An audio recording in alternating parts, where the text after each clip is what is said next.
Okay, hi everybody. Hello. It's nice to see you all again after 1 week. Yeah, Isabelle and I here. yeah, we are here at work. So this is our second episode. So this time, Richard is going to interview me about my journey of making like a lot of life changes. Yeah, and the questions I'm going to ask is related to the book that Isabelle is uh, going to launch on the 31st of March. I'm also going to launch my book, but today we're just going to focus on Isabelle.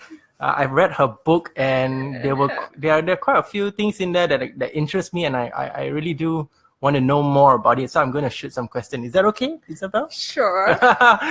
Okay. So in the book, Isabelle mentioned a little bit about her leaving everything behind. That means the startup that she built, the company that she was working for, and then she just realized there was no meaning to what she was doing after a while. It was very stressful, and she wanted to find meaning, and she left it all behind. I thought that was a very interesting journey. I think a lot of people may not have the courage to do so, but she did it, and I wanted to know more about it. So for Isabelle, before you took that leap of faith into leaving it all behind and to go back to your hometown for 1 month, and went through all this reflection point, can you tell me what was going through your mind before you took that leap? All right. It wasn't something just go through my mind. It's actually like months of struggling. Actually, like I think from the start of feeling not right until the moment I decided to sell my share of the company. It took about 5 months, and that 5 months is a lot of struggle. And there are moments when you feel close to depression, when you wake up and you feel like, I don't know why I wake up for, and sometimes you just cry because it's just so depressing. It's like that is the phase in life when I realized that not having a purpose and not knowing why you do what you do is actually worse than not having money in your pockets. So it's a lot happens during that 5 months. I went to travel, like I went for solo traveling to like Thailand and Vietnam. And when I met a lot of people in my journey, I realized that there are many, many ways of life. And I met a lot of travelers where their life is just simple. It's like not much belongings, just traveling from place to place for like half a year, 1 year. And that's when I realized that why do I carry so much baggage with me? And you start to ask yourself questions. You start to, when you see different things, you're able to imagine different things. And then, it takes time to slowly like gain back your power to know that you have the power to decide what you want in life. You have the power to decide where to go. And like the worst case scenario, it's not even like you won't die no matter what you do. You can survive the worst case scenario. Well, I mean, I think well, it's just we're not so different, and I think a lot of us are not different in compared to us, because I think a lot of us will go through this reflection points in life, in points in life where you wonder, is this what you want to do in your life, or is this what you want to pursue? And then you kind of self-reflect on what you're doing currently, and you don't like it. I think a lot of us go through that, right? But it's the important part is the decision that you make to try and solve it, or to try and change it. There's one thing that Isabelle did also that was quite interesting, was that she went on her solo trip. It was to the Annapurna base camp, right? And it was with a family, but with my dad and a group of people. With a dad and a group of people, and the interesting part was when they were all about to leave Nepal, and Isabelle decided to travel on her own, even though possibly her dad wasn't comfortable of her going on her own, but she was very persistent, and she did it anyway. For 10? How many days were you in Nepal on your own? I think I was there for like 10 days alone. Yeah, you want to share a little bit about the experiences you have alone in Nepal? I saw that my mom is watching, so I know like my parents should be like super worried about me traveling solo in Nepal alone, but it was a great experience because like when you travel alone, right, there will be so many times that you need help, and then you just talk to people and you have no choice but to trust people. And when you choose to trust, right, that's when you realize that like people are actually very, very nice. And well, you have to be street smart, but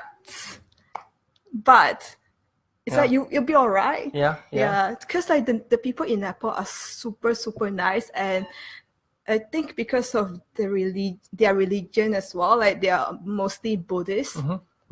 They are very helpful and truthful and just friendly. And what did you learn about yourself, that one thing that you learned about yourself when you were there for that 10 days alone? Right. There were times when you were self-reflecting alone, or maybe at the balcony looking out, and then you were on your own. And what was it? Yeah. I think the whole Nepal trip was kind of life-changing, not just because of the solo traveling, but because of the climb, like conquering Annapurna base camp itself. Because, right, like I was there for it was a 6 days trek. And during that time, your only purpose in life is just to reach the base camp, is the peak of the camp. And life was so simple. And then something as simple as taking a break and having a bite of chocolate becomes so, so, so good. You become so grateful for it. And you're surrounded by nature, and you're just like impressed and amazed by like the grandeur of everything of life and of the beauty of nature and the simplicity of it. And so when I travel alone, one thing I learned is just to trust people. Just open your heart and it will be okay. That's what I learned. I like it when you said simplicity of life, because I mean, I'm even a victim of having too much things in life. And to some extent, if I look back at what I did yesterday, you know, I wanted to go and get something to eat. I wanted Nando's, I got it. You know, I wanted ice cream, and I got it. I got my bottle of drinks at night, watched a movie, and downloaded the movie from Apple iTunes. I got it. I could literally get everything. And if we're not careful and we don't self-reflect enough, we may think that we don't have enough, right? And we always go down this path of wanting more. But if you look at it, we actually have a lot and a lot. So I think it's very important sometimes, especially the Nepal trip, to sometimes have less to see what you're blessed with to start with, right? Actually, like all my solo traveling is just to see how simple life is when your whole life is in your backpack. And it's just, you feel so light. And then every day you don't think about your job, you don't think about what you want, or you don't think about future so much. It's just about how to live today the best way I could, how to get the food I love, and how to connect with the people around me. And when you're in a new place, like all your senses came alive.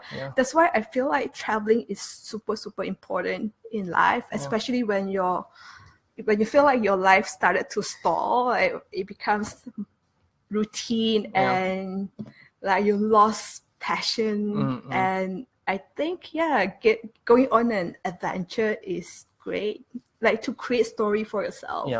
And then I used to write an article about living life like a story, because story, there's always like beginning and then building up, right? And then there's climax, transformation, and then ending. So if you look at life like that, you will keep looking for the transformation points, like you keep looking for the climax. And then that's when you know that you want to go, and then you work hard to make it happen. You mentioned something about adventures. I mean, what's your idea of an adventure through life? Adventure through life, there was a time when I loved traveling a lot, because I think because that time it was like life is quite kind of stable and there's not much surprises. So I it's like every year my big project is like planning for travel, looking for the new thing to do. But starting last year, I think, I kind of stopped like feeling so much, how to say, not so enthusiastic about traveling because life itself is super, super unpredictable. Yeah, because like that is related to another pivot that I made last year. So end of 2016, I actually sold off the company that I founded and I went back home. That was like a rock bottom in my life because I went to this place, to this phase of life when I have no career, no job.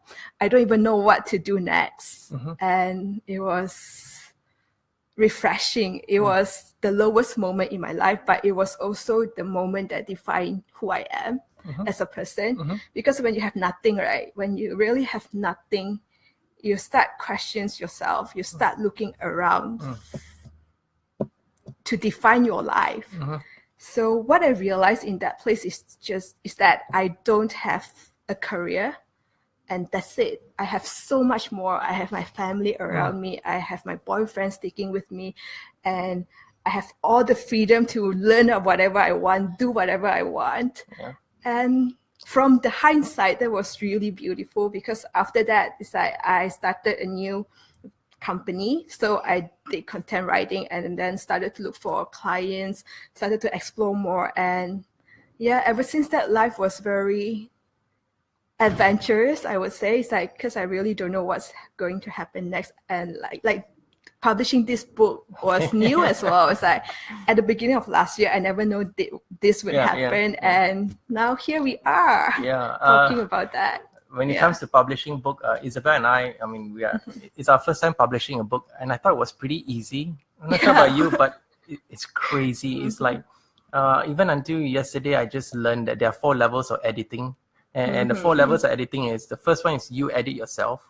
And the second one, you give it to your friends, your close friends to read. And then the third one, you give it to your editor who cares about your work to read it. And it's still not enough. The 4th one comes when your book is printed out. Your proof book is printed out for you to proof it. And when you read it, it's still not enough. There's still fixes to be done. And it's like a journey. Writing a book is you're continuously working at it, and it's never ever done. And it's very tiring, but it's quite enjoyable, right? It's like an adventure or so. I wouldn't say enjoyable, but it's more like it's like a startup. It's like starting another business altogether because like we are literally building something from scratch, from zero to something. So yeah, it's like figuring out the whole process, the stakeholder, the partners we need, and then the audience we need.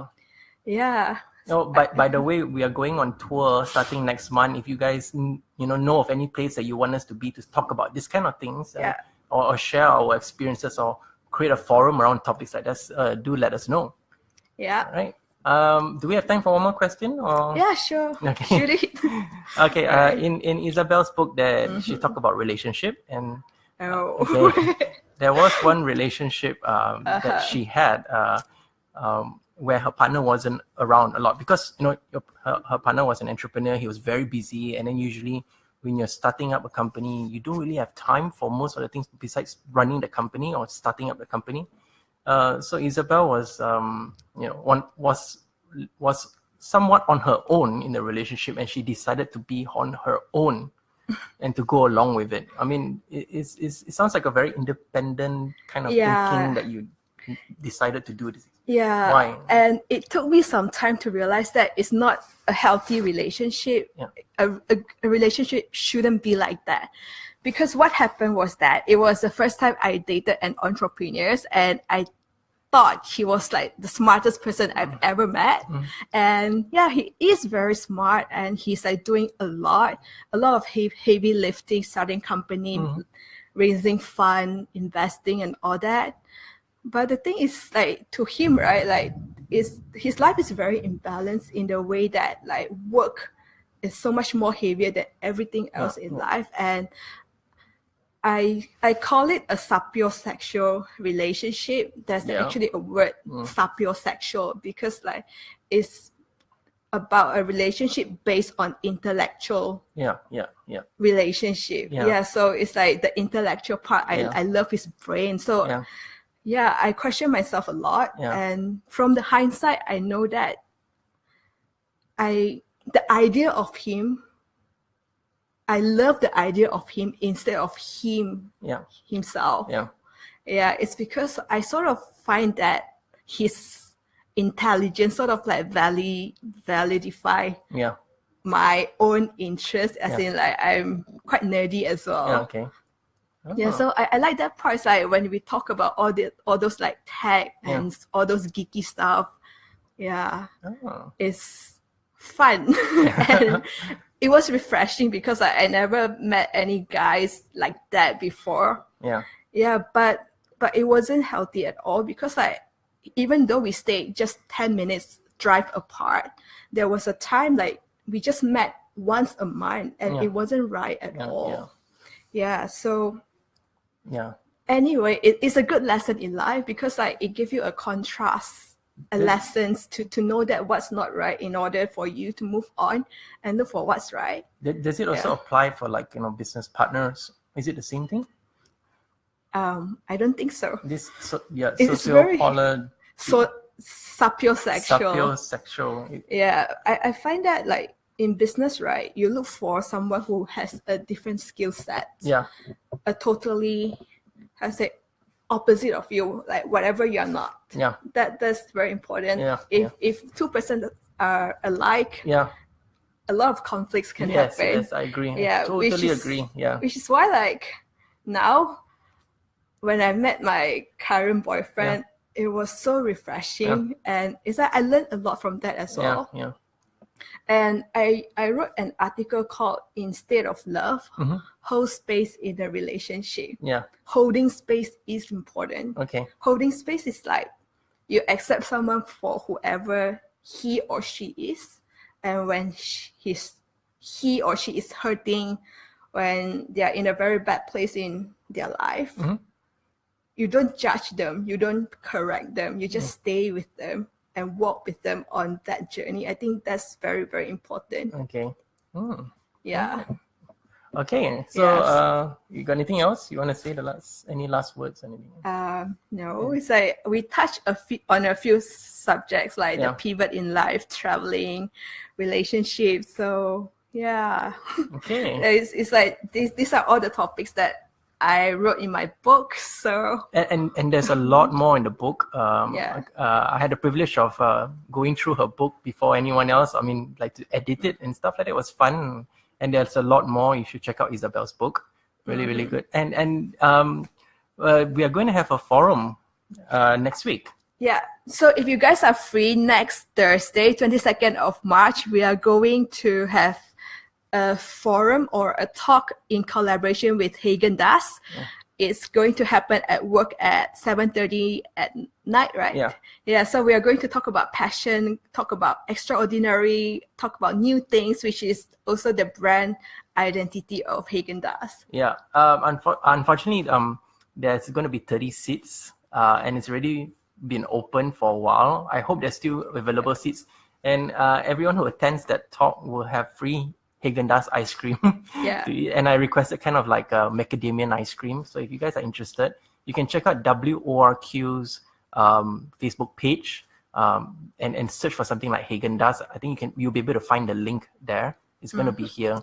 And then Isabelle and I are going to launch our book on 31st of March on a Saturday morning, right? You want to tell more about that? 31st? All right, 31st. So,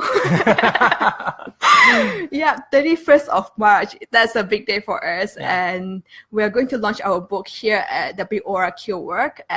The event is from 9:30 until 12:30. And we're going to talk about the book. We're going to have a signing session. Just come and meet us.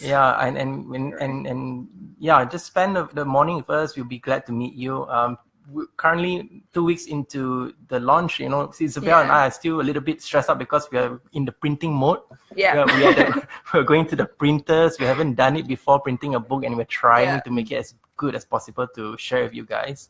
And we hope to see you on the 31st of March. Same place at WORQ. Right. At Glow Damansara. Okay. I think the last thing we can share is our webpage. So you can find me at Isabelle Thye, ISABELLETHYE.com. Okay. And Richard is your website? Yeah, my website is ROPT Create. That's CREATE.com. Yeah. All right. So next week I'm going to interview Richard about his life. So stay tuned for next week. Okay. All right. See you everyone. Bye-bye. Bye.